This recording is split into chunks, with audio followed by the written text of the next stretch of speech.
코리아 인사이트 영상이 곧 시작됩니다. 구독과 좋아요는 영상 제작에 큰 힘이 됩니다. 네, 이 시간은 우리가 기대했던 시간이 다가왔습니다. 오늘 특강 시간인데요. 오늘 제목은 부흥의 역사입니다. 우리 교회와 우리 자신들과 우리 가정에 모두가 다 부흥의 역사가 일어나게 될 줄로 믿습니다. 여러분들 잘 아시는 강사님 이시죠. 세계적인 명강사 이규학 감독님을 앞으로 모시겠습니다. 이어줘서 고맙습니다. 세계적인 명강사 이어줘서 고맙습니다. 오늘 1월 첫 모임에 이럴 때는 강사로 하기 어렵습니다. 그래서 항상 제가 땜빵을 그렇게 하고 올라왔습니다. 건강한 모습을 배우니까 너무너무 좋네요. 그리고 우리 사모님들 어떻게 유니폼을 그렇게 이쁘게 했는지 오늘 찬양도 잘 해주셔서 너무 감사합니다. 또 잘한데요. 건강한 모습을 또 뵙고 50이 넘었는데 이렇게 건강한 모습을 뵙고 또 어른들에게 고마움을 표하고 싶습니다. 다 함께 하나님 앞에 감사합니다. 신앙의 얘기를 제가 먼저 하고 말씀을 드립니다. 여러 가운데서 전화가 오는데 감독님, 목사님 그 통일교를 저렇게 방문을 한다고 하는데 그게 옳은 일입니까? 옳지 않은 일입니까? 그리고 그 일이 어떻게 되어가는 겁니까? 이게 굉장히 궁금한 것 같아요. 그래서 제가 그런 얘기를 했어요. 우리나라는 종교의 자유가 있는 나라이기 때문에 통일교를 싫어하는 사람들이 미워는 할 수는 있지만 그걸 박멸하고 없애지는 못합니다. 통일교가 저렇게 된 것은 다 우리 기독교의 잘못입니다. 제가 그런 얘기를 해요. 왜 그렇습니까? 옛날에 천주교가 잘못됐다고 했을 때에 우리 프로테스탄트 개신교, 우리 기독교가 생겨났을 때에 천주교에서는 우리 기독교를, 우리 개신교를 이단이라고 해서 수만 명을 죽였습니다. 10만 명 이상 죽였습니다. 아주 불화를 섞여해가지고 죽였고, 프랑스 같은 데서는 이 화해를 한다고 해가지고 이 모임을 해가지고 한 번에 한 2,000명씩 그렇게 죽이고 그렇게 했습니다. 그러면은 우리가 통일교보다 더 혐오스러운 게 뭡니까? 무슬림들 아닙니까? 눈만 이렇게 내놓고 뒤집어 쓰고 각 나라 무력으로 다 침공해서 다 만들었지 않습니까? 그럼 그 사람들은 왜 우리가 용납을 합니까? 생각을 해보세요. 우리가 이단이 생길 때마다 신천지가 생기고 통일교가 생기고 교회 안에 이단을 얘기할 때에 우리가 바로 윤리적인 성숙과 복음의 진리와 삶의 행동이 건강하고 남들보다 정말 훌륭하면은 이단이 문제가 아닐 겁니다. 우리 기독교가 약해지니까 다른 데 더 올라왔습니다. 그럼 그걸 이단이라고 하면 그걸 어떻게 합니까? 그걸 박멸해요? 아니죠. 저 전라도 쪽에 내려가면 감리교를 이단이라고 그럽니다. 그럼 우리 박멸해야 돼요. 제가 지난주에도 전라도 목금토 3일 동안 우리 목포 그리고 광주, 전주 우리 120명 부흥사들 훈련을 하고 온 거예요. 그래서 이 책을 만들었어요. 그래서 오늘 이 책 두 군데를 쓰기 위해서 만들었는데 그럼 우리 감리교는 다 박멸해야 돼요? KNCC는 다 죽여야 돼요? WCC 하는 사람은 다 죽여야 돼. 목을 잘라야 돼요. 여러분 이단 하려면 우리나라에 무속들이 얼마나 많습니까? 무당만 해도 몇 수십만인데 그거 다 죽여야 됩니까? 우리는 헌법으로 종교의 자유가 보존이 되어 있습니다. 그 종교에서 잘못한 비리 이런 거, 교회도 잘못하는 비리가 얼마나 많습니까? 그런데 다 죽여야 됩니까? 이럴수록 우리 기독교가 경성해서 복음주의적인 믿음 가운데 굳게 서서 세속화된 오늘 교회를 바로 세워나가는 일에 경성을 우리가 해야죠. 이게 제 해답입니다. 여러분 그렇게 하고 우리가 미워할 수도 있고 싫어할 수도 있고 우리 교인 신천지로 간 사람 있어요. 전화가 왔어요. 우리 교인이 신천지에 권사가 갔다가 돌아왔는데 거기가 보니까 인천제일교회 권사가 와 있더래. 그래서 연락해 주는 거래. 내가 어떻게 해? 그래서 알아봤어요. 저 사람 데려올 수 있을까? 하니까 거기 깊이 빠져서 안 된대. 그럼 뭐냐? 교회가 복음으로 권사 정도 되는 사람을 거기다가 뺏겨가지면 안 되잖아요. 이럴 때 우리가 정신 차려서 해야죠. 자 보세요. 여의도 순복음이 어떻게 핸드폰을 다 틉니까? 핸드폰은 사생활 아닙니까? 김정한 목사 다 틀려. 심현보 목사 잡혀가. 그 다음에 통일교 잡혀가. 그 다음 순서 누구예요? 됐잖아요. 강원 목사 잡아가. 그 다음 순서가 그렇습니다. 그러니까 이 정부를 비난하고 이 정부의 비옹호적인 사람들은 그렇게 해서 겁을 주고 그렇게 끌고 가는 거죠. 예. 그러니까 우리 교회가 정신을 차리고 깨어있지 않으면 그런 곳에 빠집니다. 자, 오늘 이 자료는 제가 먼저 번에도 자료를 만들었습니다만 항상 새 자료가 나오면 보완하는데 제가 오늘 이 자료는 정성 들여서 만들었습니다. 정성 들여 처음으로 제가 이런 얘기를 하는데 정성 들여 만들어서 앞으로 이 교재가 2번 더 보완되면 내년 정도 가서는 책으로 나올 수 있지 않느냐 그런 생각을 해봅니다. 앞에 뭐 좋은 그림도 넣다 보니까 이게 한 번에 12,000원 정도 들어가요. 그래서 오늘 첫해 이것을 선물로 드리고 오늘 한국교회의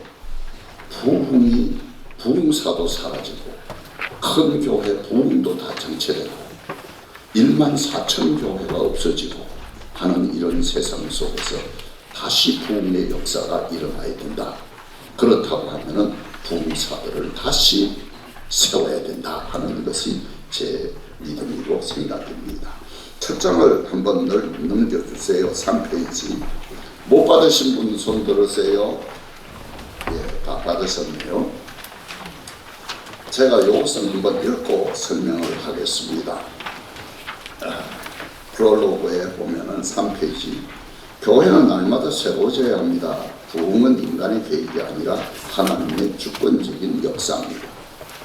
그러니까 부흥은 하나님이 주셔야지 인간이 만드는 게 아닙니다. 하나님이 주셔야 됩니다. 할렐루야. 이걸 분명히 알아야 된다 이 말이에요. 구약 에스겔서 37장에 마른 뼈들이 생기를 얻어 극히 큰 군대가 되는 환상은 신은 절망적인 상황에서도 생명을 불어넣으시는 하나님의 능력을 보여주며 신약 사도행전 2장의 오순절 성령 강림 사건은 교회가 태동하고 폭발적으로 확장되는 부흥의 원형을 제시합니다. 이러한 성경적 부흥의 불길은 교회사 속에서도 면면히 이어져 왔습니다.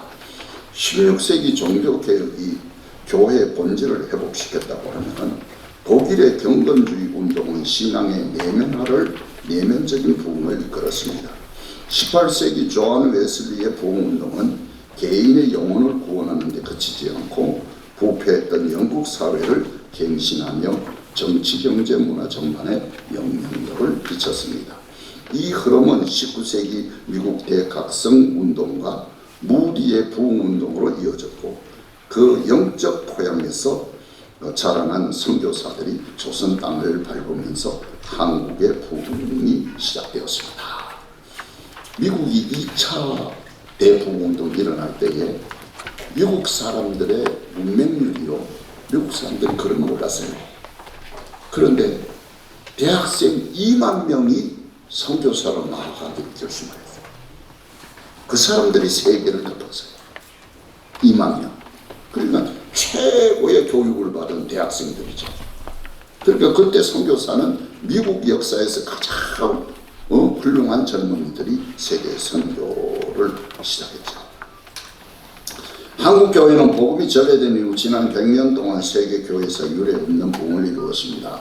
1903년 하디 선교사의 원산 부흥에서 시작된 회의의 눈물은 1907년 평양 대부흥운동과 1909년 백만인 구령운동으로 확산되며 잠들어 있던 반만년 한반도의 역사를 깨웠습니다. 초기 한국교회의 성장은 고난의 역사와 맞물려 있습니다. 일제강점기와 6.25 전쟁의 순환은 사람의 마음을 가난하고 애통하게 만들어 복음을 갈급하게 했습니다. 교회는 민족의 희망이자 3.1운동의 구심점이 될 수 있습니다. 6.25 전쟁 이후에 피난민들을 통해서 남한 곳곳에 교회를 세워지며 교회 부흥에 국가 재건의 기틀을 마련했습니다. 그래서 6.25 전쟁 이후에 피난 나오신 그분들에 의해서 한국의 교회들이 다 세워지는데 아마 절반 이상은 그 사람들의 역사입니다. 1970년대 고도의 경제 성장과 미국의 성장 신학에 기반한 대형 교회의 등장은 외행적 확장을 가져왔으나 세속화, 윤리적 타락, 이념 대립의 부작이 아니라 부작용을 낳았습니다. 1990년 이후에 한국교회는 정체기를 지나 감소기로 접어들었습니다. 지금 우리에게 필요한 것은 과거의 역량을 회상하는 것이 아니라 하나님께서 원하시는 새로운 부흥을 사모하는 것입니다. 이를 위해서 우리가 무엇보다도 복음의 기본으로 돌아가야 됩니다. 부흥을 갈망하는 우리가 가장 경계해야 할 것은 전도나 목회, 교회 성장을 인간적인 스킬이나 프로그램으로 해결하려는 태도입니다. 진정한 부흥은 부흥의 본질 앞에서 드리는 처절한 회개와 성결한 삶의 변화로부터 시작됩니다. 우리 삶의 현장에서 기도와 말씀, 진실된 교제와 사랑의 봉사가 회복될 때에 비로소 부흥의 불길은 다시 타오를 것입니다. 부흥은 사람의 인위적으로 조작하는 행사가 아니라 하나님께서 온전히 순종하는 자들에게 부어주시는 하나님의 거룩한 선물이기 때문입니다. 도래할 부흥은 과거의 반복이어서는 안 됩니다. 인공지능이 주도하는 4차 혁명 시대, 급변하는 문명사적 전환기 속에 교회는 시대를 포용하면서 세상을 구하는 영성을 갖춰야 합니다. 새로운 부흥운동은 기술이 줄 수 없는 인간의 근원적 고독을 어루만지는 복음주의적 영성을 회복하는 데 초점을 맞춰야 합니다. 이를 통해 한국교회의 체질이 근본적으로 개선되어야 하며 잃어버린 사회적 신뢰와 영적 권위를 되찾아야 합니다. 초기 한국교회가 아무런 시대의 등불이 되었던 것처럼 21세기의 교회 또한 국가 공동체의 희망이자 도덕적 최후의 보루가 되어야 합니다. 교회가 세상의 풍조에 흔들리지 않고 복음의 능력으로 시대를 이끌어갈 때에 한국교회는 다시 한번 민족과 복음의 열방을 살리는 부흥의 진원지가 될 것입니다. 할렐루야.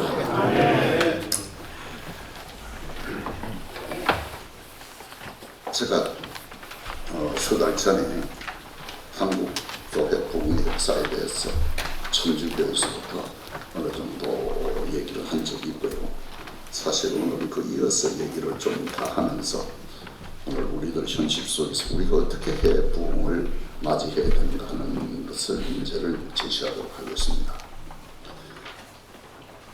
우리나라가 너무 어려웠죠. 한국 사람이 절망하게 된 동기는 뭐냐? 청일전쟁 때에 청나라가 일본한테 졌습니다. 일본은 외놈이라고 해서 게다 신도 없어서 게다 나무 게다 쪽 싣고 있고 조리 싣고 맨발로도 많이 다니고 와라바시라고 해서 나무 젓가락 뭐 토기가 없고 젓가락이 없잖아요.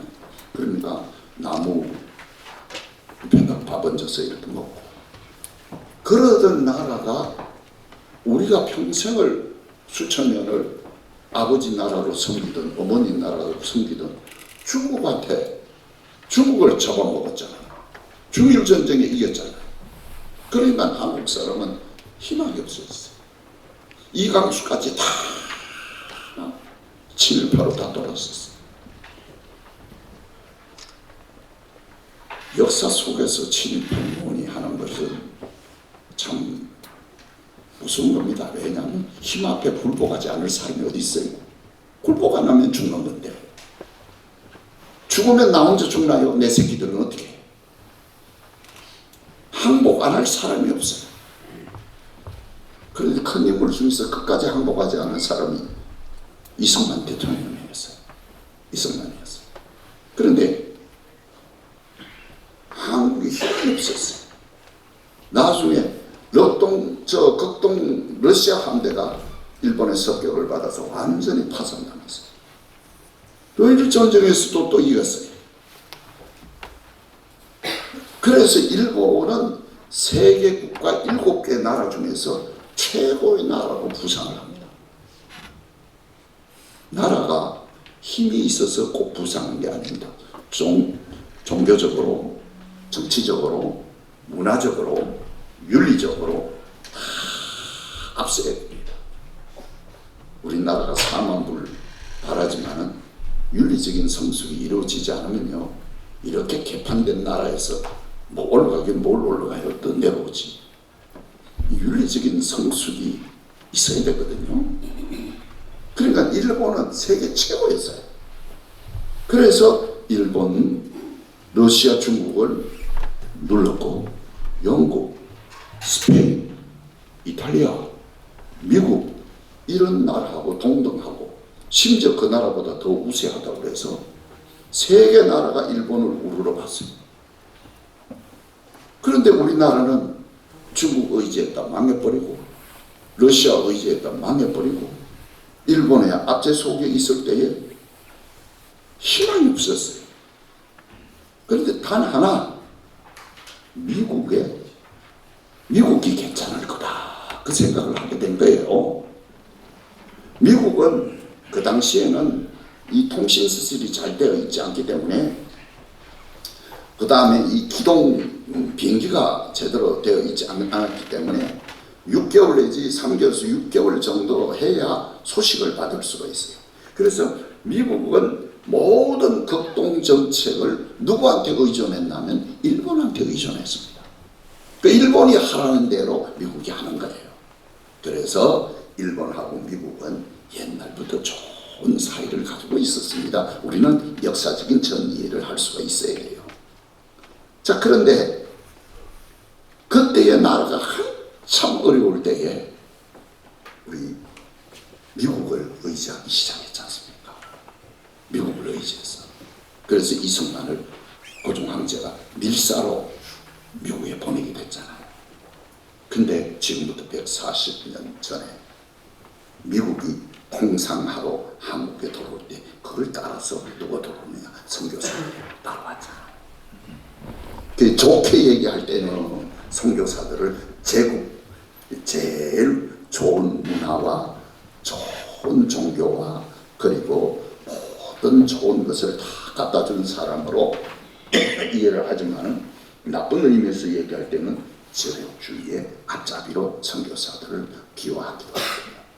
그런데 그때 선교사들이 따라 들어왔는데 미국이 진심으로 도와주고 하니까 문을 열기 시작한 거예요. 그때 아멘자가 언더우드 알렌 뭐 이런 사람들이 일본에 있는 선교사들이 다 한국으로 들어오기 시작했어요. 장 나 물 좀 갖다 주세요. 저는 그 이제 돌기 시작을 했어요. 다 돌기 시작을 했는데 종교는 전하지 못하고 그리고 학교와 그리고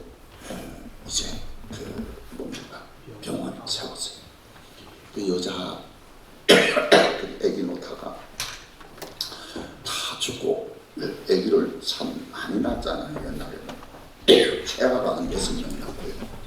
그리고 8명 낳으면 3분의 1은 다 죽었어요. 죽고. 그러니까 한국 엄마들은 이 한을 품고 사는 거예요. 이 상처가. 그래서 한국 여자들을 애기 놓는데 선교사들이 보호여관이라고 해서 지어서 애기를 이렇게 하고 미역국을 끓여서 먹였는데 그것이 바로 최초의 병원 이화여자대학병원이 된 거예요. 미역국 잘 끓이고 애기 잘 받는다. 우리나라는 길병원이 옛날에 인천에 애기 잘 받고 미역국 잘 끓인다고 그랬는데 지금은 대형병원이 됐습니다. 그 당시에 고종 황제가 상국 내시 나이를 믿을 수가 없어서 밥을 먹는데 선교사 부인들이 밥을 지어가지고 먼저 상인들 앞에 이렇게 다 먼저 먹고 그리고 임금한테 바쳤어요. 그리고 그 다음에 밤에 불침번을 썼는데 선교사들이 죄송합니다. 나는 먹어본 적이 없는데 선교사들이 몽둥이 들고 불침번을 썼어요. 세상에 총칼 들고 불침번 써야지 몽둥이 들고 불침번 써요. 어떻게 씁니까? 그 임금을 가지고 철면피라 그러거든요. 그게 무슨 말인가 하니 안에서 장자할 때의 숨소리까지 다 들어야 돼요. 왜냐면 혹시 잘못되면 안 되니까. 그 안에서 무슨 일을 행위를 하든지 바깥에서 다 들어야 돼요. 그래서 몽둥이를 들고 언더우드도 몽둥이를 들고 불침번을 썼어요. 오늘 역사가들은 그 얘기를 하지 않지 않습니까? 이 나라가 그렇게 된 나라입니다. 그래서 기독교가 이제 점점 돌아와서 이제 교회를 세우고 나중에 허락받아서 교회를 세우고 그리고 학교와 병원을 세웠는데 3.1운동 전 이후까지가 학교가 한 500개가 됐어요. 그리고 병원이 한 300개가 되고 그렇게 세워졌습니다. 페이지 5페이지를 한번 열어보시기를 바랍니다. 5페이지를 열어보시면 공부하는 거예요. 부흥이라는 게 뭐냐 하는 것을 여기서 적어놨어요. 그 다음에 우리가 꼭 얘기할 때는 그럼 구약에서는 어떻게 부흥이 됐고 신약 성경에는 뭐가 부흥이냐. 6페이지 부흥의 구약적인 의미가 있고요. 7페이지는 부흥의 신학적인 의미가 있습니다. 자, 그러고 난 다음에 9페이지에 부흥의 역사가 나타나는데 성경에 어떤 부흥이 일어났느냐. 12페이지 사무엘 시대에도 부흥이 일어났고 요시야 왕 시대 때도 크게 부흥이 일어났고 구약에 에스라 시대에 크게 부흥이 일어났고 부흥운동은 하나님 말씀에 절대적으로 순종할 때 일어나는 역사다. 그렇게 얘기하고 있습니다. 그 다음에 14페이지에 신약에서는 부흥이 어떻게 일어나느냐. 사도행전 1장 2절에 보면 오순절날 부흥의 역사가 성령이 불같이 바람같이 비둘기처럼 내려왔다. 그렇게 얘기를 하고 그 다음에 17페이지 그러면 세계 부흥의 역사는 어떻게 일어나느냐. 이것은 천주교적 입장이 아니고 우리 개신교적인 입장입니다. 18페이지 첫 번째 이 부흥의 운동은 천주교 역사 속에 있었습니다만 12세기부터 13세기부터 14세기부터 부흥의 운동이 꿈틀꿈틀 일어나기 시작했는데 결정적인 것은 19페이지 마틴 루터가 종교개혁을 하면서 천주교에 반대를 하면서 드디어 종교개혁과 부흥이 일어났습니다. 그때에 only gratia 오직 은혜로만 우리는 살리라. 솔라 피데 오직 믿음으로만 살리라. 그래서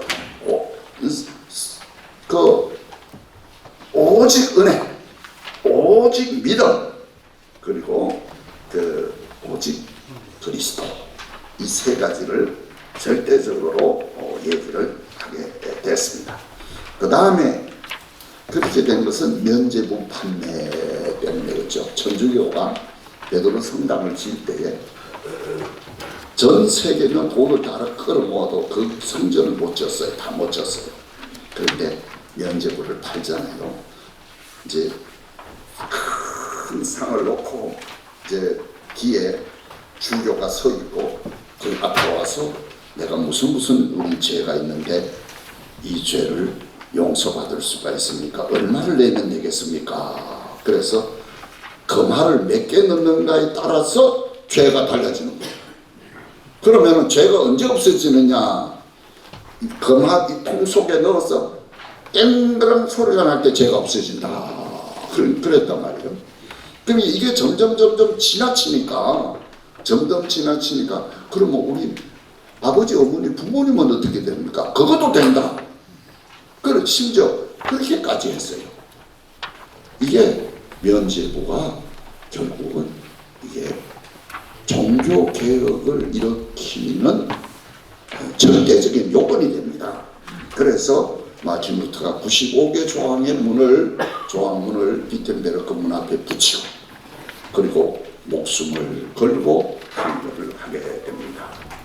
자, 그 다음에 20페이지 넘어와서 유명한 존 칼빈, 장로교회의 아버지고 모든 개혁 세력의 아버지고 우리 감리교에서도 아버지라고 할 수 있는 존 칼빈입니다.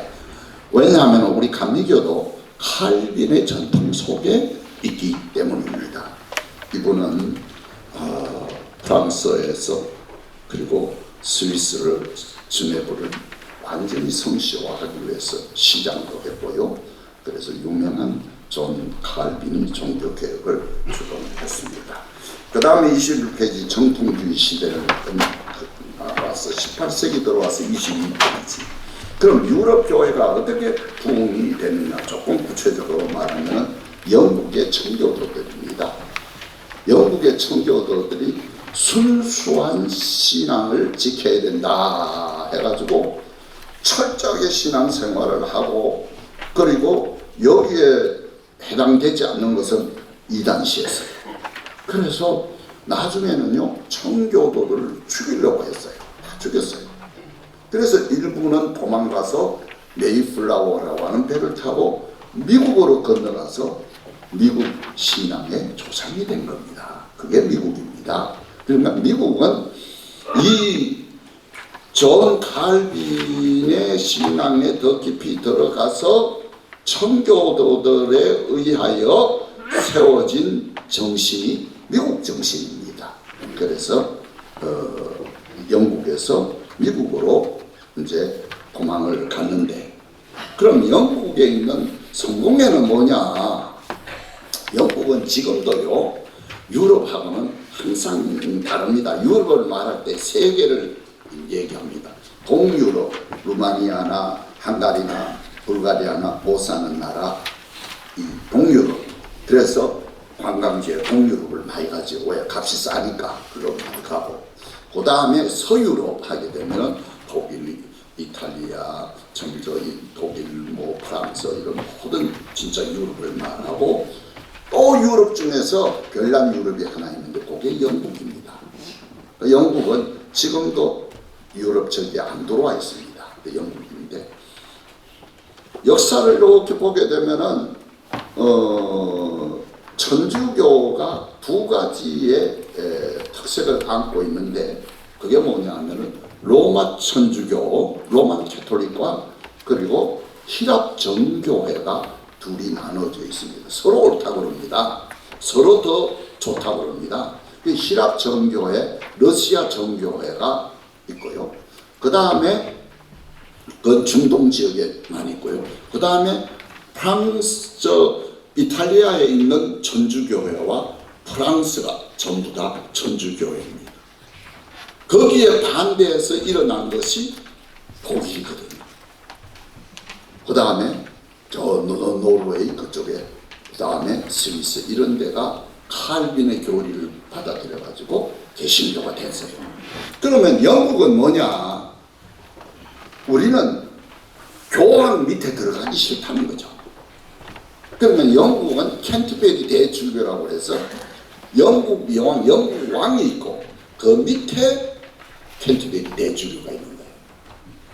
그런데 천주교는 지금 뭐 제도란다. 지금은 뭐 각 나라마다 다릅니다만은 항상 그들은 생각하기를 하나님이 최고다. 그렇기 때문에 교황이 제일 위다 생각하는 것이 천주교입니다. 그래서 유럽의 청교도들이 이제 회개와 중생을 얘기하고 성령 체험을 굉장히 강조했어요. 이 사람이 미국으로 가서 사람들이 미국의 조상이 되었습니다.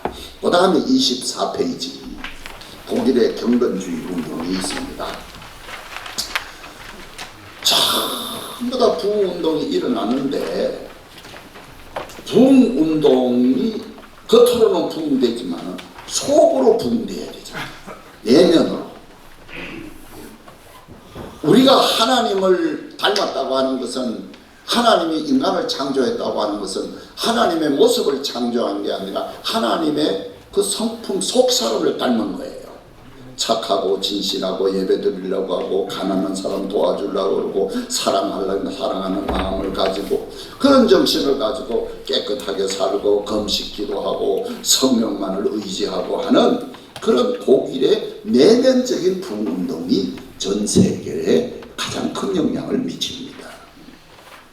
그래서 저 유명한 스페너에 의해서 할레 대학에서 프랑케와 이 두 사람이 교수에 출발해서 큰 부흥의 역사를 이루어갑니다. 웨슬리도 여러분 보세요. 웨슬리는 영국에서 영국 국교의 성공의 대대로 내려오는 그 아들입니다. 그런데 그 형제들이 전부 다 엄마가 몇 명을 낳았냐면 19을 낳지 않습니까? 19인데 17째인데요. 그런데 그 집안에 보면은 외할머니는 몇 명을 낳은지 아세요? 22명을 낳았어요. 사모님들을. 좀 오늘 설교 듣고 마음에 변화가 있으면은 알아서 하세요. 22명을 낳았어요. 내가 16명만 낳고 그만둬야 되겠다 하면 존 웨슬리가 태어났겠어요? 안 돼요? 낳겠어요. 그러니까 이 힘이라고 하는 것은요, 질에서 힘만 나오는 게 아니에요. 양이 많다 보면은 그 중에 하나 건지는 거예요. 그러니까 하나 나가도 안 되는 거예요. 그러니까 셋 이상은 낳아야 돼요. 셋 이상은 그 중에 하나 고르지. 뭐 3명 낳았는데 3명 다 잘 빼나요? 한 명 잘 건질 수 있어요. 한 명 낳아서 한 명 키우면 안 되는 거야. 그리고 웨슬리 외할머니는 22명을 만들었어요. 그리고 그 외할머니 쪽으로 올라가면은요, 유명한 웨스트민스터 현장을 만든 사람이 그 조상이에요. 그러니까 우리 웨슬리 가게도요, 대단한 가게입니다. 장로교에서 그저 그걸 성경보다도 그것만 가지고 웨스트민스터, 맨날 웨스트민스터 하는데, 그게 누구냐? 웨슬리 외가 쪽에 집안이 그거 만들었다니까요. 오늘 그 비밀 얘기해 주는 거예요, 제가. 그런데 웨슬리가 옥스퍼드 대학을 졸업하고 공부 많이 하고 철저한 경건을 일주일에 한 번씩 금식하고, 그리고 고아원과 감옥에 가서 전도도 하고 그렇게 철저하게 살았어요. 그걸 가지고 제가 아이언 하트라, 철의 마음으로 살았어요. 그런데 선교사로 교수 자격증 따고 선교사 자격증 따서 미국으로 선교하고 했잖아요. 미국과 호주는 유럽에서 죽을 죄인들을 거기다가 다 보내가지고요, 일시켜먹는 거. 근데 미국의 부흥의 절대적인 요소 중에 하나가 바로 그런 사람이고, 두 번째는 누구요? 중국 사람이에요. 그 다음에 일본 사람이에요. 그런 다 노예처럼 불었어요. 자, 열차가 서부 동부에 서부까지 오는데 열차가 이렇게 가려면 산에 올라갈 수가 없잖아요. 굴을 뚫으려면 돈이 많이 들잖아요. 그러면 강변을 따라서 가는 거야. 그럼 강변 옆에는 누가 살아? 반드시 사람이 사는 거야. 그게 인디언이야. 그러니까 미국이 서부 개척을 하면서 다 죽인 것이 인디언이야. 치열 말렸어. 그래서 어떤 데는 혼자서 그런 생각, 하나님 세계 역사상 4,000년 역사 속에 제일 큰 부한 강한 나라가 이집트요, 로마 제국이요, 지금 미국인데 그 미국이 지은 죄는 어떻게 해요? 혼자 그런 생각하고 눈물이 날 때가 있어요. 중국 사람들요, 인구가 많으니까 그때 다 불러다가 노예로 불러 써먹었어요. 일본 사람들, 중국 사람들, 그리고 남미 사람들, 그 다음에 아프리카 남쪽에서는 흑인들, 이제 그렇게 했는데, 그래서 이 요한 웨슬레가 미국 갔다가 어마어마한 스캔들에 걸렸어. 그래가지고는 도망을 나와가지고 나중에 모라비안 교도들을 만나가지고요, 독일에 가서 8달 동안 기도하고 은혜 받는 생활을 했다니까. 그러니까 이 청교도들이 그런 내면적인 영향을 가졌어요. 27페이지 웨슬레의 복음운동, 이거는 얘기하지 않겠습니다. 그리고 웨슬레가 옥스퍼드 대학을 졸업하고 미국 선교에 실패를 하고 길을 이렇게 걸어가는데 수요일 날 조그마한 교회에 들어갔는데 거기서 예배 시간에 갔는데 성령의 임재를 체험했어. 갑자기 이렇게 화해지면서 속이, 문화적인 차이라고 그래. 거기서는 워마하트라고 그러거든, 따뜻하다고 그러거든요. 화해지면서 내가 죄에서 용서함을 받았다, 그게 확신이 왔단 말이야. 여러분, 목사도 구원 못 받은 사람 있어요, 장로도요. 그저 오래 교회만 다녀서 되는 줄 알아요? 내가 예수 그리스도의 피로 죄사함을 받고 내가 하나님의 자녀가 되고 그 예수가 내 마음의 왕이고 내가 믿음으로 따라 산다고 하는 확실한 증거가 뭘로 나타나? 교회 안에서 나타나고 바깥에서도 나타나고. 그래서 장로님들은 99.9%가 다 구원받은 사람. 걱정하지 마세요. 여러분들이 우리 인천을 한국교회를 다 위해서 수고하신 분들이에요. 자, 그런데 웨슬레가 거기서 죄 용서함을 받았다는 확신을 얻고요. 그러고 난 다음에 그의 송구영신 예배가 중요한 거예요. 우리 감리교에서는 송구영신 예배를 드리는데 70명과 그 70명 가운데 지도자급은 웨슬레하고 3명이에요. 72명이 페트로인에서 송구영신 예배를 드리는데 그 2시 사이에, 12시에서 2시 사이에 성령이 오순절에 내린 것처럼 폭발했단 말이야. 그래가지고는 거기 의자에 앉아있던 사람이 다 뒤집어졌어. 그리고 절절 매고 막 귀신 소리처럼 막 돼지 소리처럼 짐승 소리처럼 새 소리처럼 내기도 하고 뒤집어 굴고 막 나중에는 그게 불같은 성령의 역사였어요. 여러분, 세상의 부흥은요 불로서 역사였습니다. 불로서. 여러분, 모세도 불로서, 다 불로서 역사. 엘리야도 불로서. 세례 요한은 내 뒤에 오시는 예수는 불로서 심판한다고 그랬어요. 예수는 나는 불을 던지러 왔다고 그랬어요. 그러니까 불 받았잖아. 거기서 뒤집어지니까 그때부터 이게 설교가 달라지기 시작했어요. 키가요, 산 곳에 우리 제일 엄마도 저 안에도 같이 갔거든요. 제일 엄마 키하고 똑같아요. 그러니까 1m 60이 안 돼요. 장난이에요. 나폴레옹 키하고 똑같아요. 그런데 이 사람은 고교회로 훈련받은 목사이기 때문에 설교 말도 크게 하지 못해요. 그래서 웨슬레가 우리 동네에 온다 하면은요, 한 일주일 계신다 그러면요, 거기 오면요 사람들이 몰려오는데 술집이, 일주일을 하고 나면 술집이 다 문을 닫는 거예요. 그래서 웨슬리를 제일 싫어하는 사람이 누구냐? 의사와 술 파는 사람들. 그래서 자객을 보내가지고 웨슬리를 죽이려고 했어요. 그런데 그 사람들이 여기 돌아와가지고 뒤집어지고. 그래서 감리교 신학대학, 영국 감리교 신학대학이 양조장에서 시작됐다니까요. 참 그 아이러니하지 않습니까? 그런데 그때 아이언하트, 웜하트, 파이어하트, 그리고 저 유명한 옥스퍼드 대학 마리아 성당에서 2번 설교했습니다. 너희들이 신앙이 전부 다 겉으로만 목사인 척하고 겉으로만 기부인 척하고 다 하지만 속은 죽었다. 속 사람이 살아야 된다. 내면을 지적하기 시작했어요. 그래서 감리교회는 광신자고 쫓겨난 거예요. 그래서 길거리고 광산이고 여기저기 전도했는데 그것이 영국 사회를 살렸어요. 12살 먹은 애가 신앙클레 훔쳤다는 이유로 사형을 받는 그 시대, 영국에 산업혁명이 일어나서 도시로 사람들이 몰려왔을 때에 도대체 영국 사회는 인간이 살 수 없는 그런 사회, 혁명이 일어나지 않으면 영국을 살 수 없는 그 시대에 웨슬리를 통해서 영국을 구원하고 세계 복음화의 주역이 된 줄로 믿으시기를 바랍니다. 자, 그 다음에 넘겨보시기 바랍니다. 그래서 이렇게 쭉 넘겨서 이제 37페이지.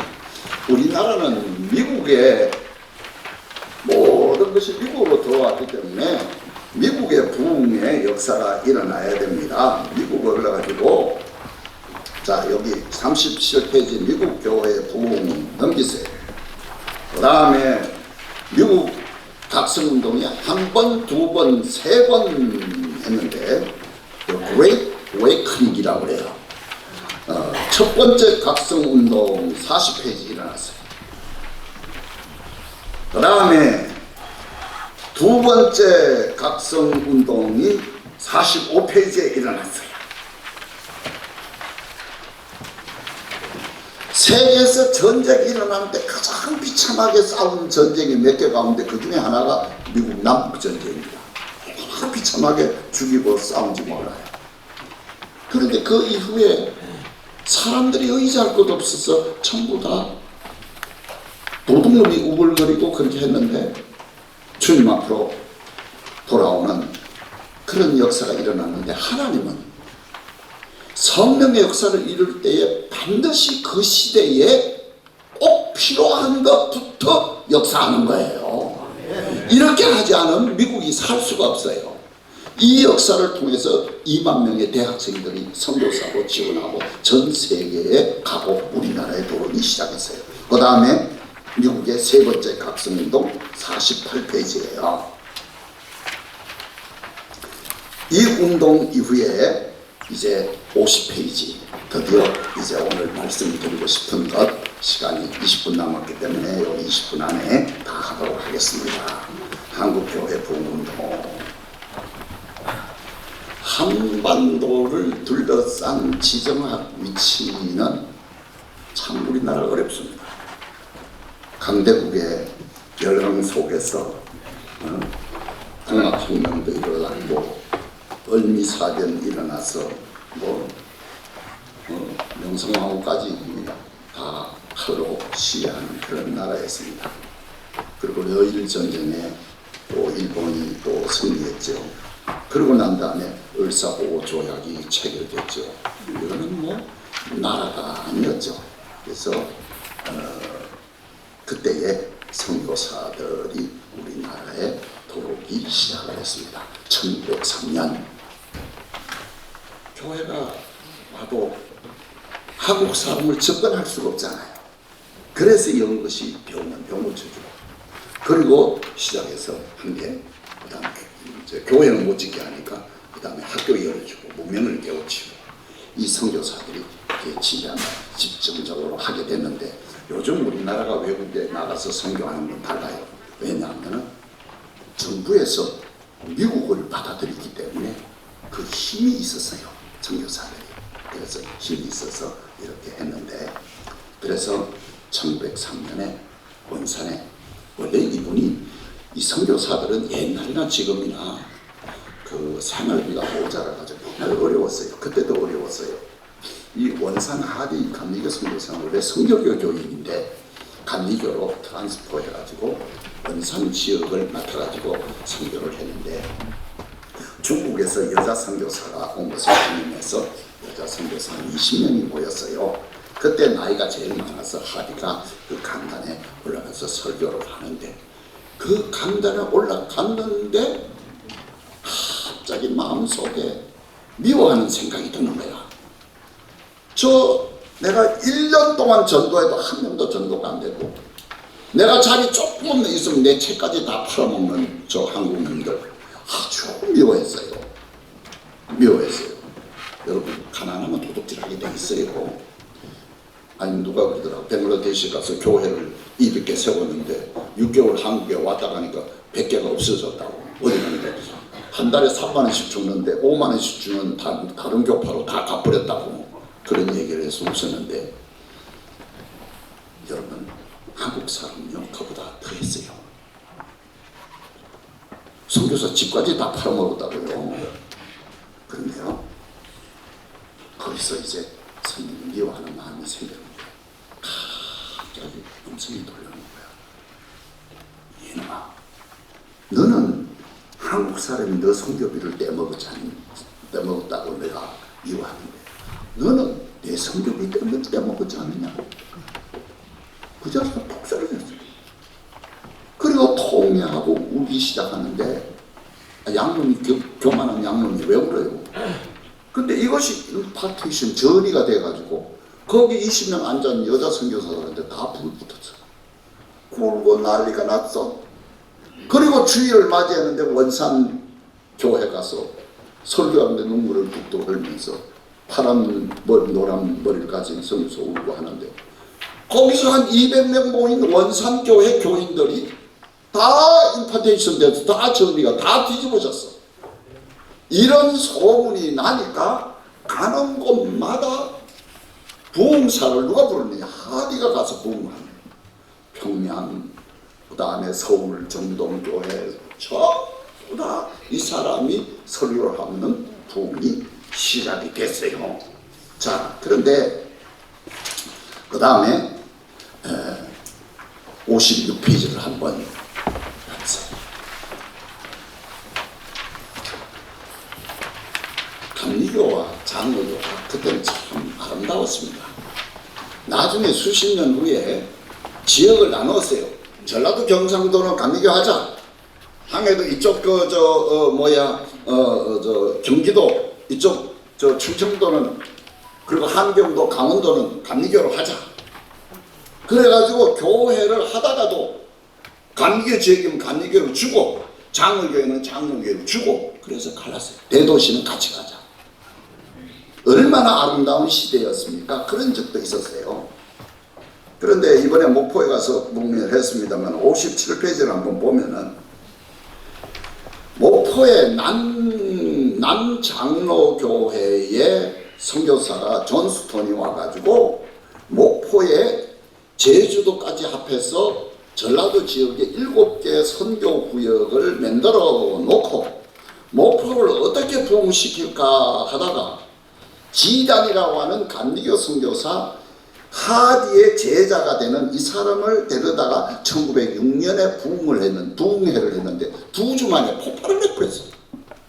그래서 이 부흥의 역사가 1907년 대부흥운동을 올라가는데 합세를 하기 시작했어요. 이 전라도 지역이 이렇게 부흥된 지역입니다. 이게. 그래서 지난번에 목포에 가니까 목포는 교회가 400개인데 장로교회가 감리교는 6개예요. 이렇습니다. 그 다음에 넘겨보세요. 이제 평양 장대영 1906년 평양 장대영 부흥회가 일어나고 1060페이지 1900 평양 대부흥운동이 일어나게 됩니다.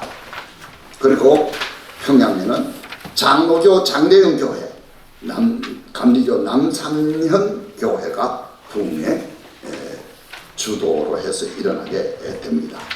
자,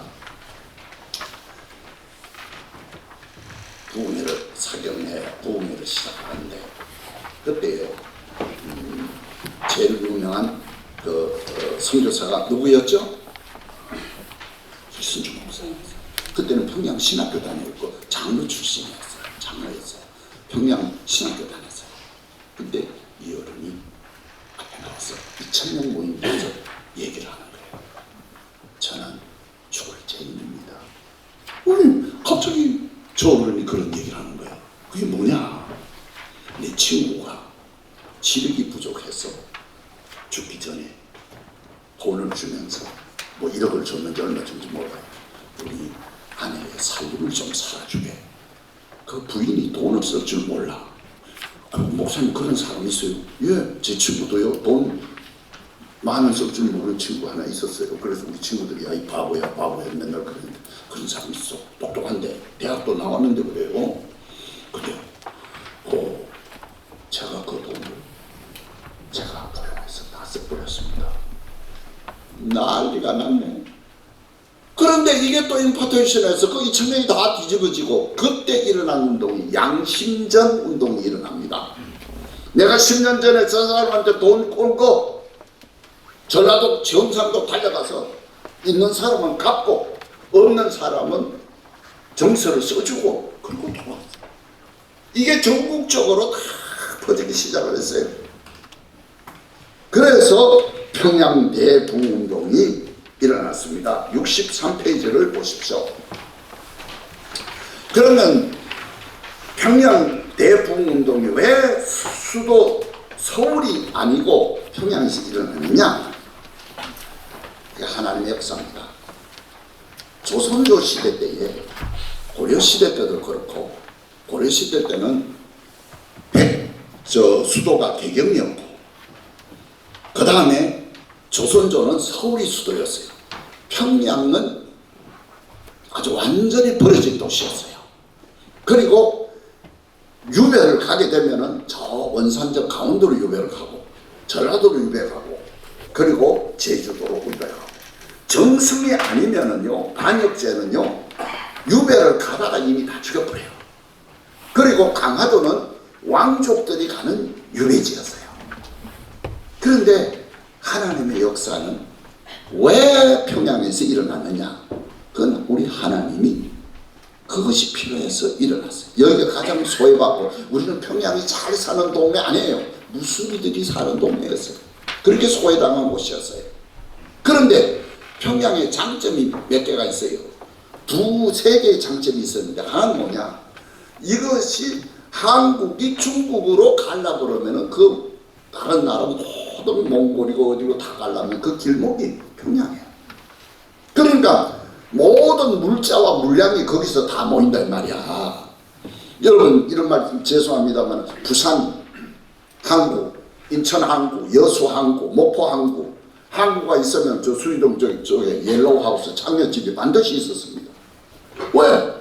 돌이 있었으니까. 그러니까 평양으로 가는 길목이니까 물류가 다 거기서 다 모여서 이제 가는데 바다로도 가고 위로도 올라가고 그러니까 물류가 풍부했고 또 하나는 인구가 그 당시 10만 명이었어요. 10만 명이었으면 도시가 재생 능력이 있었단 말이에요. 그러니까 뭘 해? 기생 파티를 하는 거지. 그래서 평양 기생이 유명한 거예요. 자 이런 가운데에 그러면 도둑놈도 있고 별게 다 있었어요. 하나님은 거기를 터뜨렸어요. 거기를 터뜨리고 그래서 한국의 부흥을 가져왔어요. 64페이지에 기록이 되어 있습니다. 그 다음 평양운동의 결과 쭉 넘겨서 이것이 평양운동이 크게 일어나고 그 다음에 이것은 여러분 잘 읽어보시면은 알겠고 그 다음 백만인 부흥운동이 일어났고요. 그 다음에 특히 데이 오퍼링이라고 해서 날 연보, 내일 연보 헌금해서 드리는 그런 운동도 일어났고요. 해방 전후 부흥운동, 그 다음에 6.25 부흥운동, 그 다음에 월남한 사람들이 한국교회에 77페이지를 보세요. 6.25 전후 남한교회 부흥의 핵심 동력 첫째 월남한 교인들이었습니다. 한국교회가 부흥된 것은 평양 부흥운동이 일어나서 잘 크게 부흥되다 한 10년 되니까 가라앉았어요. 왜? 먹고 살 게 없잖아요. 일본의 박해가 너무 심했잖아요. 그게 가라앉았어요. 그러다가 6.25 전후에 북한은 이미 소련이 와서 강양국에 의해서 북한 교회들을 다 폐쇄시켜버렸어요. 자 보세요. 강양국에 뭐라고 소리가 나면 저 여리고로 내려가다가 불안당한데 강도를 당했다? 그러면 강도 당한 사람을 구원한 사람이 누구냐? 대제사장. 더러운 거 보면 제사를 행할 수 없으면 도망가고 말았어. 너 부르자야. 그 다음 레위인, 일반 고문원들, 일반 잘 사는 사람들 다 도망갔어. 그러면 저 사람을 구원한 사람은 누구냐? 사마리아인이야. 사마리아는 남쪽의 이스라엘 사람들은 결혼도 하지 않았어. 예배도 같이 안 드려. 천하고 천한 프롤레타리아, 가난한 민중이다. 이게 공산당 아니냐? 그 사람이 구원해 줬지 않느냐? 이게 공산당 아니냐? 다 배교를 시킵니다. 다 배교. 안 하면 다 죽입니다. 그래서 한경직 같은 사람들이 남한으로 내려와서 한국교회를 부흥시키는 거예요. 이해가 돼요? 그렇게 된 거예요. 그래서 여기 보면은 77페이지 첫째는 월남한 교인들이었고 둘째는 외국교회의 원조가 여기 들어오기 시작했고요. 전쟁의 공포와 절망을 치유하는 그런 부흥회가 열리기 시작을 했습니다. 자, 오늘은 79페이지 부흥사들의 얘기를 10분을 더 하고 마치겠습니다. 이렇게 뽀뽀한 거 여러분 처음이죠. 오랜만입니다. 첫째, 이 부흥회가 일어났는데 부흥회가 교회가 박해를 당하고 어려움 당하고 교회가 부흥이 안 되니까 그때부터 부흥사, 개인 부흥사가 일어났어요. 여러분 꼭 알아야 될 것은 오늘날 부흥사가 두 가지 정도 부흥사가 있어요. 무슨 부흥사냐? 교회가 크면 다 부흥사야. 그래서 큰 교회 목사들은 다 부흥사야.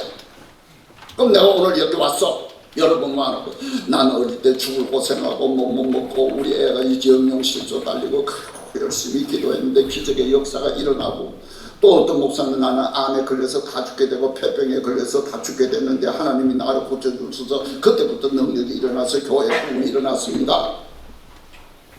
그러면 우리가 하나처럼 생각해.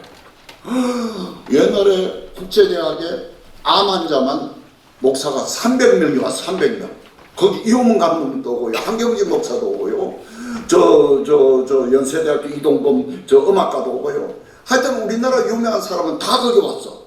그래서 암 환자들의 모임이 있어요. 그래서 내가 거기 어릴 때 구경 갔다가 하나님 나도 암 한번 걸려봤으면 좋겠습니다. 아 그렇게 생각했다니까요. 우리나라 유명한 사람 암 안 걸린 사람 없잖아요. 다. 그런데 그래서 부흥사들은 뭐냐? 첫째, 좀 쉽게 말하면 불 받아야 돼. 하나님의 음성을 들어야 돼. 내가 직접 체험이 있어야 돼. 그 사람이 부흥의 역사를 일으키는 거예요. 그러니까 부흥사들의 말할 때 욕을 잘해.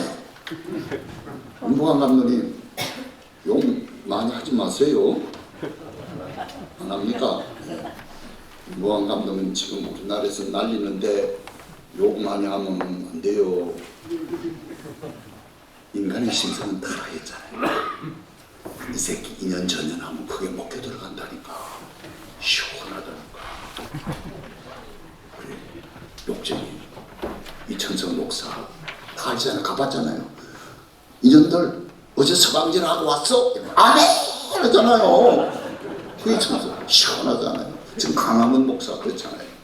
대통령 이세계 저쪽에 다 옛날에 그래서 부흥사들이 일어나서 부흥하는데 거기 가서 어떤 역사가 일어나느냐?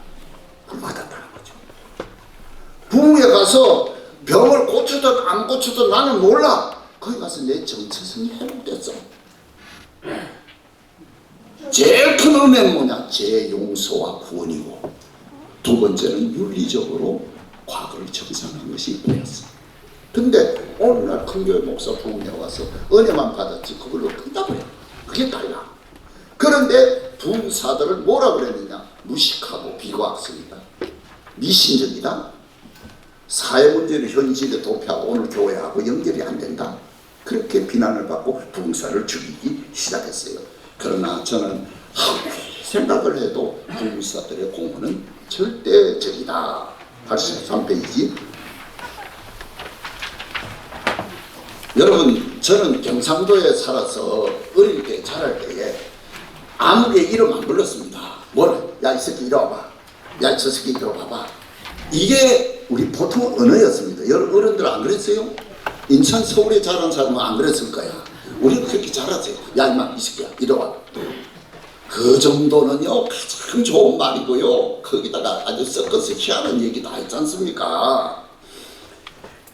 그런데 민초들의 언어로 소통을 하고 위로했고, 현실 고난 극복의 힘과 피난처를 제공했고, 동시에 강력한 민족 의식을 고쳤어요.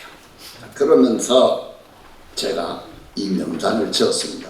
이 명단을 만들 때에 교수들하고 의논을 했습니다. 어디까지 넣어야 되느냐? 이건 뺐으면 좋겠다. 그래서 산 사람 부흥사는 여기 하나도 안 넣었습니다. 죽은 사람만 넣었습니다. 86페이지 가디, 87페이지 베어더,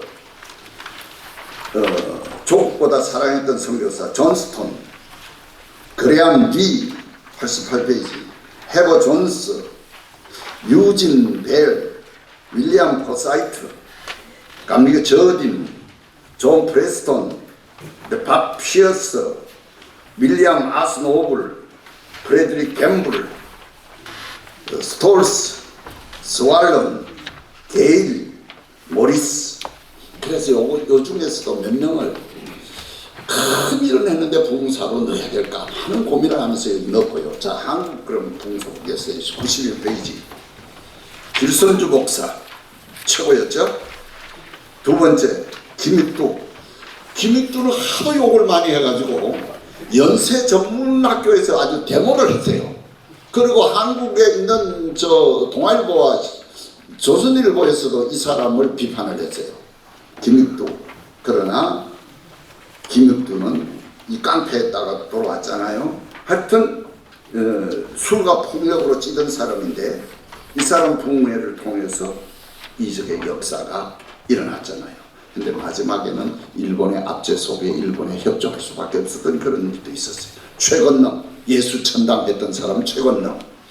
그 다음에 정남수, 이 사람은 성결교회 부흥사였고, 그 다음에 95페이지 이용도 감리교. 이 사람은 한복 입고 강당에 서면 눈물부터 흘립니다. 말을 안 해요. 안 해도 교인들이 더 울고 불고 십자가의 신비가 눈물의 사도. 마지막 이 사람이 이단에 몰렸다가 회복은 했습니다만 마지막에 좀 이상하게 됐죠. 이 사람도 폐결의 환자예요. 폐결의 환자. 33살에 죽었어요. 그 다음에 96페이지 거래 목사 이성봉 목사. 이성봉 목사 여러분 잘 알죠? 저도 이성봉 목사, 이분도 폐병이에요. 폐병 3기로 살았어요. 그 다음에 감리교 마지막 부흥사라고 있는 박재봉 목사, 이분이 돌아가실 때 내가 미국까지 가봤어요. 그 장례식에 내가 가봤어요. 이 사람이 삼각산에서 부흥회할 때 굉장한 고국 부흥회를 이끌었어요. 그 다음에 그리고 이런 사람들이 전부 다 저기 그 용문산 계열 쪽에 은혜를 받은 사람, 이천석 목사도 용문산 쪽으로 은혜 받은 사람입니다. 그 다음에 김준곤 목사를 넣어야 되느냐 안 넣어야 되느냐 많은 고민을 하다가 그래도 한국 청소년들을 일으킨, 청년들을 일으킨 최고의 목사가 아니냐 해서 여기 넣습니다. 그 다음에 신년균 불의사도, 이 사람도 폐결핵 3기입니다. 이러니까 폐결핵 좀 걸려봤으면 좋겠다 이 생각 안 하겠어요? 그래서 이분이 아는 세계보고마, 저도 이제 5대째 이사장을 하고 이제 그만두었습니다만은 성민교회를 세계적인 교회로 이끌었죠. 그 다음에 이제 100페이지 조영기 목사. 이분도 폐병 아닙니까? 이분도 폐병하다 걸렸어요. 여러분 잘 되려면 다 폐병 걸려야지.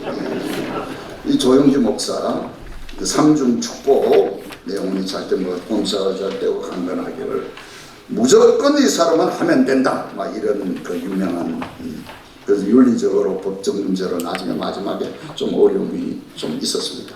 그 다음에 한국교회를 위한 헌신한 부흥사들, 이건 자세하게 이게 제가 자료집이기 때문에 나중에 이분들의 장장점을 내가 다 쓰겠습니다. 주기철 목사, 김치순 목사, 한경진 목사. 한경진 목사를 넣어야 되느냐 또 그것도 시비가 있었습니다. 이강상 목사, 김하신 목사, 이천성 목사, 정명문 목사, 김진환 목사, 오원성 목사, 김순기 목사, 이만신 목사, 이호문 목사, 김홍도 목사, 박문순 목사, 이석주 목사까지 돌아가신 분 넣었습니다. 자, 이제 결론입니다. 104페이지. 한번 보세요. 제가 5가지를 얘기하고 있는데 그렇게 우리나라가 5천년 역사 속에 고생도 많이 하고 그런 나라인데 하나님이 우리나라를 살려줄 목적이 뭐냐? 하나님의 뜻이 있지 않느냐? 지금 세계 선교사 물량은 안 됩니다만 지금 세계 선교사 파송 1위를 하고 있는 우리 한국을 어떻게 해야 될 것인가? 어떻게 하다가 목사가 잡혀 들어가고 오늘 이런 상황 속에서 한국은 거대한 지금 한국교회가 이런 도전 앞에 서 있는데 이제는 한국교회가 살리는 것은 큰 교회가 아니지 않느냐. 우리나라가 부흥의 역사가 일어났을 때 1970년대, 60, 70, 80년대 이러면서 미국의 교회 성장학이 한국으로 도왔어요. 그걸 제가 배웠거든요. 그런데 한국에서 그 성장학을 도와가지고 크게 부흥이 일어났는데 그게 사람의 영혼을 구원하느냐? 아니거든요. 교회 가면요 만물상 다 있어요. 모든 게 다 있잖아요. 작은 교회 가면 어서오세요 뭐 아무것도 없잖아요. 애들을 보내려고 해도 작은 교회 못 보내잖아요. 교회 학교가 없는데. 또 한 번 이 영적 거인이자 시대의 등불이 될 부흥사들이 세워져야 되는데 앞으로 어떤 부흥사가 일어나야 되느냐? 한국 교회는 어떻게 해야 되느냐? 첫째, 이데올로기와 싸워서 이겨야 됩니다. 공산사회주의와 싸워서 이겨야 돼요. 어떤 이데올로기라도 우리 십자가 복음의 이데올로기라고 한다고 하면은 십자가의 복음이 이겨내야 됩니다. 이것이 안 되면은 한국 교회가 살 수가 없습니다. 두 번째, AI 시대에 내 있는 사상을 목사님 속에 다 집어넣어서 목사님이 내 말을 하게 돼요. 그대로 다 해요. 이거 AI 시대예요. 인공지능 시대에 인간의 삶 속에 깊이 파고 들어가 있는 이 AI 시대에 우리의 영혼이 우리의 이 AI 시대를 뛰어넘는 영성을 회복해야 된다. 그게 한국교회고 그게 뭐냐? 답은 있죠. 성령님이죠. 답은 있죠. 말씀이죠.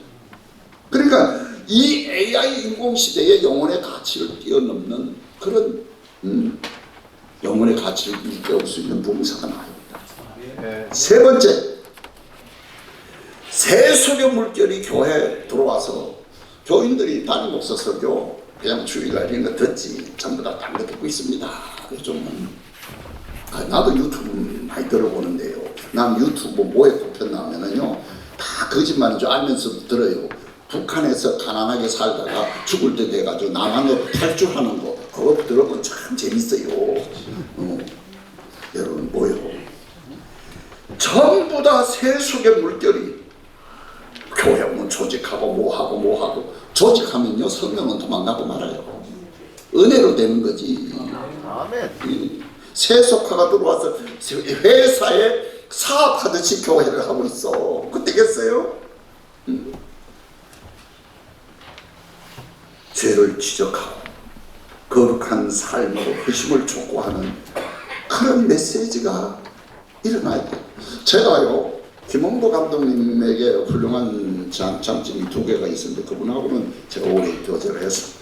우리 교회 짓고 첫 부흥회도 그분이 우리 교회 뒷방에다가 모시면서 일주일 동안 부흥회도 하고 늘 가까이 지냈는데 그분이 2가지였잖아요. 피에 대해서 구원에 대해서 피에 대해서 분명히 얘기하고 또 하나는요, 11조에 대해서 얘기를 해요. 11조는 교인의 축복을 위해서, 그런데 피는 교인의 구원을 위해서. 오늘 그거 안 하잖아요. 내가 그런 얘기, 헌금 얘기 많이 하면 우리 담임 목사 깜짝깜짝 놀랄걸요. 힘들어요. 부흥사 아니면 그걸 하겠어요? 네 번째는 도덕적인 성숙이라는 언니가 얘기죠. 고려사회 개경이 수도인데 그때가 국시가 불도였어요.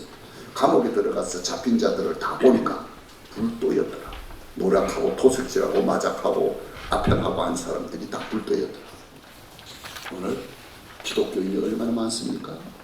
국회의원이 얼마나 많습니까? 여러분, 이 회개는 부흥사만이 시킬 수가 있어. 회개와 윤리적인 성숙을 이끌어야 돼.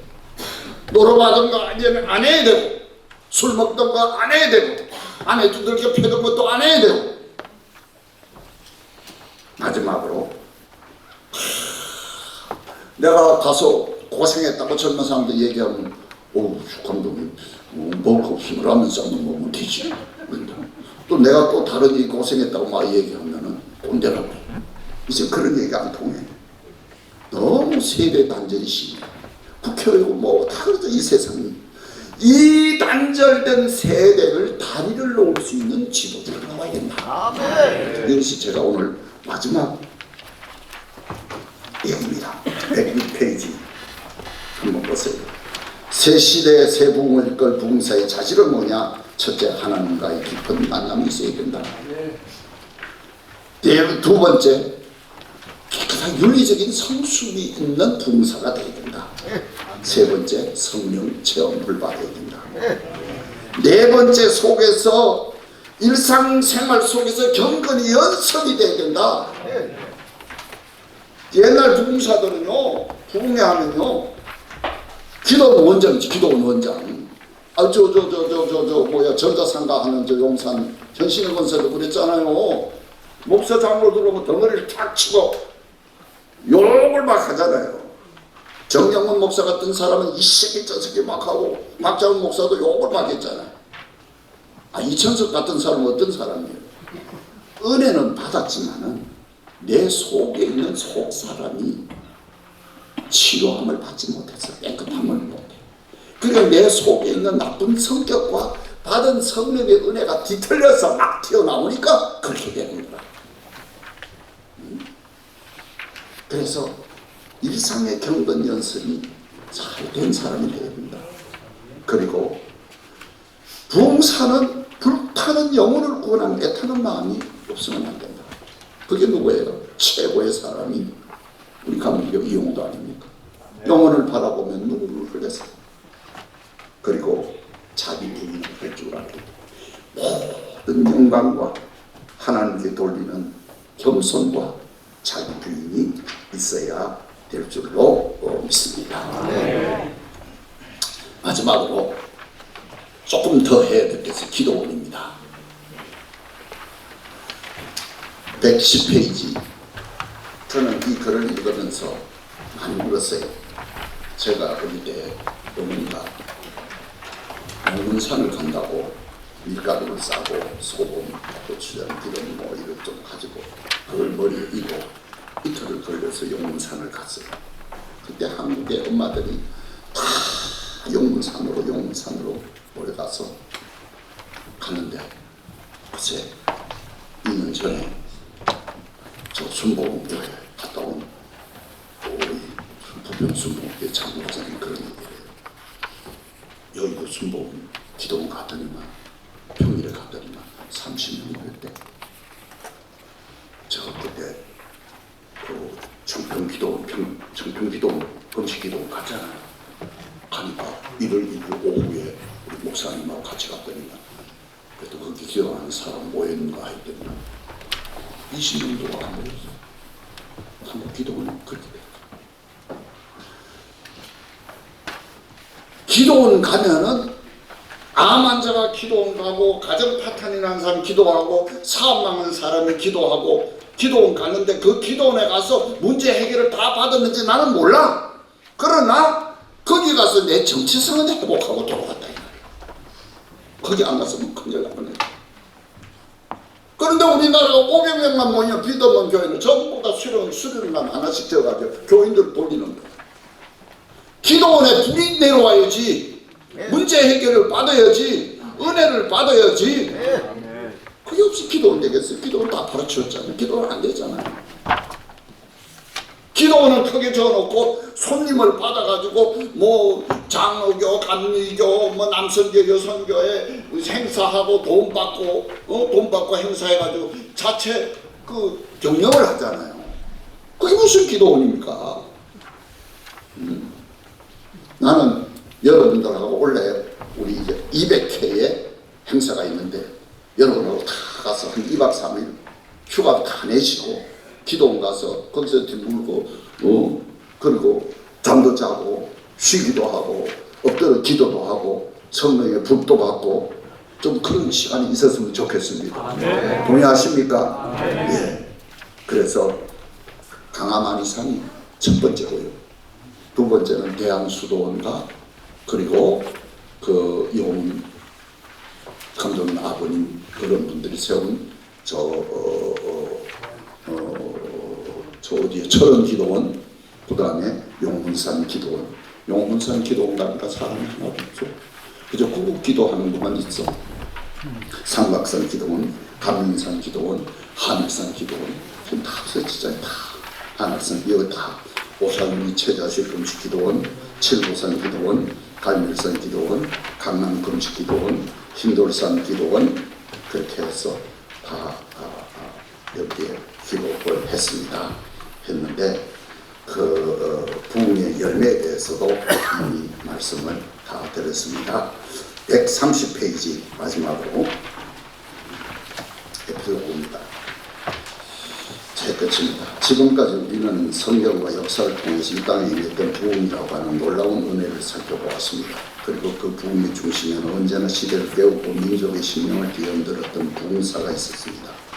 오늘 한국교회가 물질주의와 세속화의 물결 속에서 과거의 영적 활력을 잃은 근본적인 이유 중에 하나는 길선주와 같은 참된 부흥사의 부재였습니다. 부흥에 대한 편견이나 신학적 논쟁에 갇혀 성령의 뜨거운 역사를 이끌어내는 강력한 말씀의 선포자가 사라져가고 있는 것입니다. 우리의 영적 상태가 황량해진 것은 하나님의 마음으로 죄를 지적하고 회개를 촉구하며 영혼을 뒤흔드는 부흥사의 외침이 희미해졌기 때문입니다. 진정한 부흥사는 단순히 유창한 설교 기술을 가진 사람이 아닙니다. 로버트 하디 선교사처럼 자신의 죄를 통렬히 회개하고 자기 성찰에서 시작하는 사람입니다.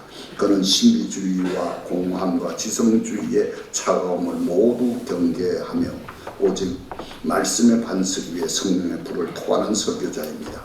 하나님께서는 지금도 바알에게 무릎 꿇지 않는 7천인과 같이 세속화 타협하지 않는 영적 지도자들을 통해서 새로운 부흥을 준비하고 계십니다. 우리가 해야 할 일은 이들이 골방을 넘어 강단에 서서 시대를 향해 담대히 외치는 부흥사로 세워지기를 간구합니다. 또한 이 시대를 살아가는 영적 지도자들은 스스로가 바로 그 부흥사가 되기를 결단해야 됩니다.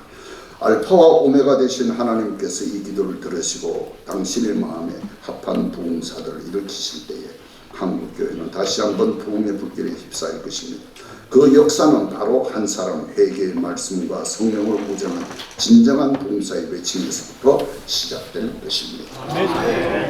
지난주 전라도 목포 광주전주 120년 선교사들을 훈련하고 돌아왔습니다. 오늘 이 책은 이제 지난주에 만든 것인데 따끈따끈한 자료집입니다. 여러분 한 번, 두세 번 읽으면 여러분 것이 될 수가 있습니다. 오늘 이것으로서 제가 마치도록 하겠습니다.